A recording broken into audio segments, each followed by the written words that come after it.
Советская автоиндустрия. Это загадочный лабиринт диковинных соображений и амбициозных замыслов. И хотя многие из вас могут представить себе автомобили СССР как грубые и лишенные элегантности, в недрах этих заводов таится намного больше, чем кажется на первый взгляд. В СССР автоиндустрия была не просто местом создания транспорта, это было поле битвы инженеров, готовых взяться за самые невероятные задачи. Их цель заключалась не только в разработке легковых автомобилей для широкой публики, но и в создании секретных новаторских машин, которые должны были менять облик страны изнутри. Машины, о которых мало кто знал, но которые играли ключевую роль в жизни государства и его престижности на международной арене. Мы отправимся в увлекательное приключение, чтобы узнать, какие секреты хранили советские инженеры в своих чертежах и мастерских. В игре идут амбиции и позиции, и мы начнем путь от проекта, который мечтал отправиться туда, где никто и не думал искать автомобильную революцию. Луноход.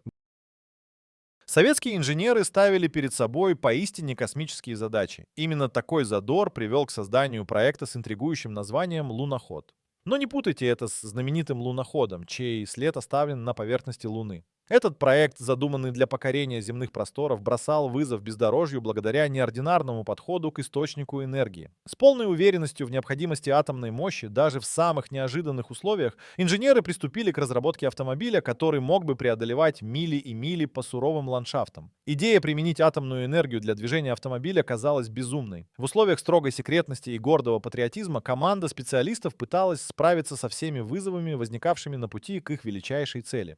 Представьте себе уверенно двигающийся алюминиевый корпус, который с легкостью преодолевает болота и пустынные просторы. Атомный проект мог изменить облик транспортных средств навсегда, но, как часто бывает, на его пути встали многочисленные преграды. Однако это не конец истории. Путь к более совершенному и инновационному автомобильному будущему только начинался. В стороне оставались и другие забытые проекты, которые с трепетом ждали своего момента выйти из тени истории. ГАЗ. Глаз. Это не просто привычный отечественный грузовик. В закоулках заводских цехов создавались машины, чья мощь и предназначение держались в тайне не для мирового сообщества, а даже для своих. Проект ГАЗ-ОПЭТ — это занавес на таинственную главу, где обыденные контуры стали прикрытием для амбициозных военных разработок. Эти машины создавались не только для того, чтобы впечатлить своих союзников, но и вызвать осторожность в сердцах противников. Еще задолго до того, как танки взревели на полигоне, инженеры ГАЗ работали над автомобилями, которые могли скрытно проникнуть на территорию вероятного противника. Переходя от чертежей к железу, они разрабатывали машины, которые могли бы перевозить не только людей, но и целые тактические группировки. Это были не просто автомобили, это были колесные флотилии, которые разрабатывались с учетом всех требований времени, где каждая деталь имела значение. Но технологии не всегда устоят перед бюрократическими преградами. Путь к успеху часто полон компромиссов и недовольства. Однако, несмотря на все преграды, ГАЗ ОПТ сумели частично просочиться в историю как один из самых засекреченных автомобильных проектов. И все же за этими громкими планами скрывались еще более фантастические задумки, готовые потопить ожидания в воде и доставить их прямо на сушу. Амфибия.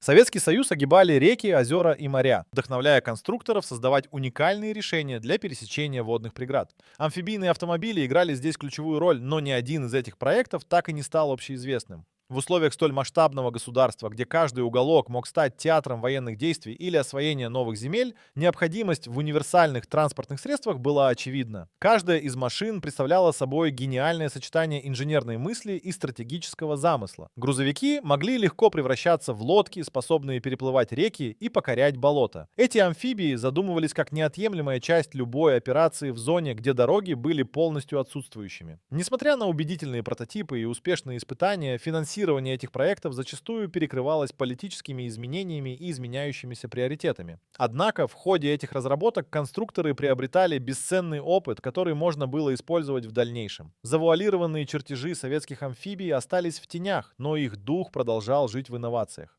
Между тем, в секретных мастерских мечтали о создании автомобильных решений, которые смогли бы стать недоступными даже для партийных глаз. ЗИЛ. В эпоху, когда роскошь и комфорт казались несовместимыми с идеологией рабочего класса, завод ЗИЛ взялся за создание особых автомобилей для верхушки партийной власти. Эти машины, известные в узких кругах как ЗИЛ-Э, были воплощением сверхсекретного мастерства с налетом таинственности окружающим их. Роскошные и безопасные, эти автомобили были чем-то больше, чем просто средством перемещения. Каждый ЗИЛ-Э должен был олицетворять силу и вызывать восхищение, вещественное напоминание о власти, сосредоточенной в руках небольшой группы людей. Инженеры работали почти в полной изоляции, их работы были защищены от любопытных глаз, а детали сборки хранились в строгой тайне. Однако, за внешним блеском множества слоев краски и дорогих материалов скрывалась цель, которая делала эти машины поистине уникальными. Специально разработанные для безопасного передвижения по сложным и даже опасным маршрутам, они включали технологии, которые на тот момент казались передовыми и революционными. Даже несмотря на то, что общий доступ к этим автомобилям никогда не был предоставлен простым гражданам, в кулуарах говорили об их невероятных характеристиках. Но положение дел, диктуемое партией, не всегда позволяло отметить величину трудов инженеров. После того, как растратились возможности разработки этого класса авто, амбиции конструкторов включали эксперименты с совершенно иными концепциями, и вскоре наступила пора электрического грохота, разрывающего прежние каноны быстрой езды и новых горизонтов. Электромобили. Советская мечта о будущем никогда не могла обойти стороной необычные эксперименты с источниками энергии. В то время как мир только начинал осознавать потенциал электричества в автомобильной индустрии, инженеры СССР уже задумали революцию на четырех колесах. Разработка электромобилей могла стать решающим шагом к новому миру, свободному от задымленных городов и загазованных дорог. Скрытые от посторонних глаз, опытные образцы электромобилей зарождались в лабораториях, где амбициозные умы пытались создавать что-то большее, чем просто транспорт будущего. Машины, работающие на батареях, обещали стать тем превозмогающим фактором, который мог бы изменить физику привычных поездок. Их двигатели, бесшумные и надежные, должны были стать символом нового времени. Но, как часто случалось в Советском Союзе, страх перед неуспехом и бюрократическая рутина становились непреодолимыми преградами. Несмотря на это, увлеченные энтузиасты, видя в электромобилях не только экологическое, но и экономическое спасение, продолжали свои исследования. Успех их трудов намечен был путями, которыми прежде не ступала нога конструктора, но прогрессу мешали тени у грани горизонта. Именно тогда в уединенных гаражах рождались амбициозные идеи, мечтающие принять участие в гонках уже завтрашнего дня. В таких эксцентричных проектах скрывалась главная интрига, готовая внезапно вспыхнуть на свет. Гоночные автомобили. Когда многие из нас слышат о гоночных автомобилях, в голову приходят образы стремительных болидов Формулы-1, покоряющих трассы с ревом моторов. Но в СССР у инженеров были свои амбициозные мечты, и они воплотились в проекте под кодовым названием «Белый лебедь». Это был не просто автомобиль, а полет в голубое небо скорости, где каждое ускорение приближало к новому достижению. Эти машины были задуманы для движения с небывалой для того времени скоростью, способной конкурировать наравне с лучшими мировыми аналогами. «Белый лебедь» стал детищем уникального союза техники и искусства, создавая эстетически совершенную и технически революционную модель. Концепция этой разработки неразрывно связана с желанием достичь идеального баланса между мощностью и аэродинамикой. Однако этот проект так и не смог воплотиться в массовое производство, оставшись мечтой в умах тех, кто видел его потенциал на закрытых испытаниях. Причины скрываются в острых экономических спорах и непредсказуемых политических вихрях. Тем не менее, «Белый лебедь» все еще остается символом стремления к совершенству, оставляя за собой след из нераскрытых идей и новых задумок, которым только предстоит увидеть свет. В нашем захватывающем путешествии по страницам истории следуют истории самых крохотных автомобилей, которые должны были стать привычным зрелищем на улицах. Микроавтомобили. Микроавтомобили — это инженерное искусство, сжато в компактный размер. Эти миниатюрные чудеса должны были стать решением для повседневных нужд массового потребителя в СССР.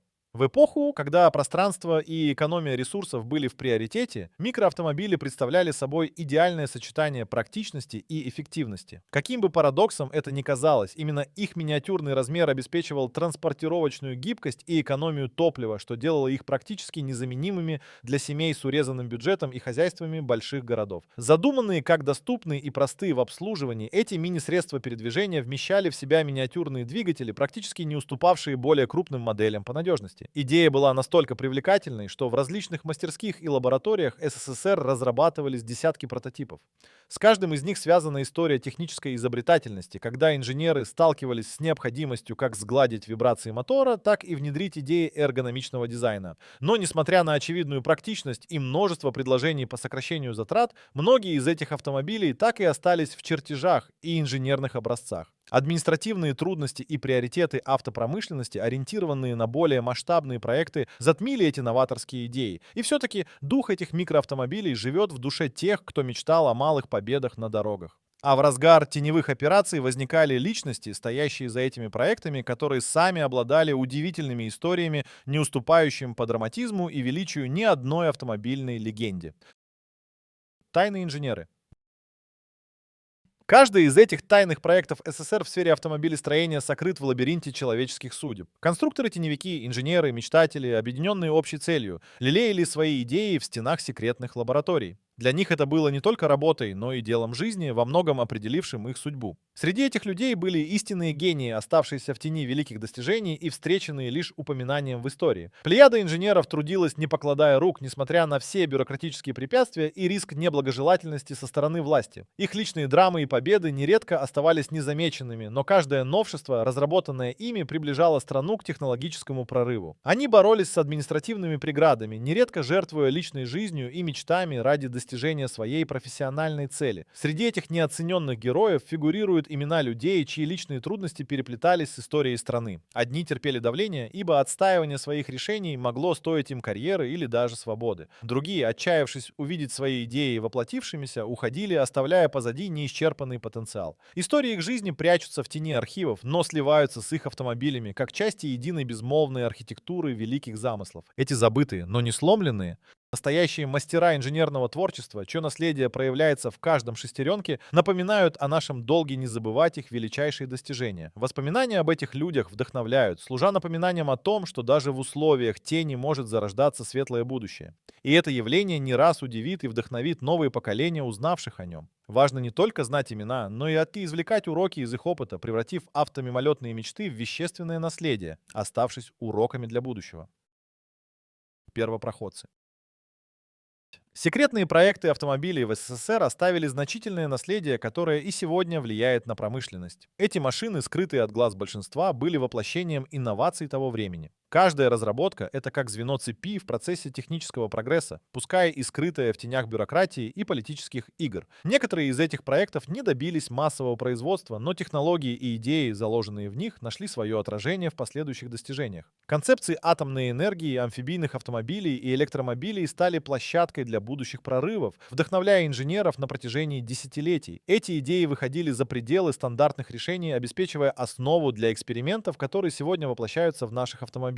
Советские инженеры, будучи первопроходцами во многих сферах, привнесли свое видение в мировую автомобильную индустрию. Все то, что они разработали в условиях строжайшей секретности, остается катализатором непрерывного поиска новых путей и технологий. Извлекая уроки из их опыта, мы понимаем важность инноваций и смелых экспериментов. История секретных авто СССР учит нас, что даже самые амбициозные идеи иногда требуют времени и переходят в иной формат, влияя на будущее. Эти проекты, оставшиеся в тени, не ушли бесследно. Они указывают нам путь к постоянному развитию и напоминают о необходимости поддерживать изобретательский дух и стремление к изменениям. Важно смотреть вперед, принимая во внимание те величайшие усилия и подвиги, которые, казалось бы, канули в лету, но оставили свой неизгладимый след в истории автомобилестроения.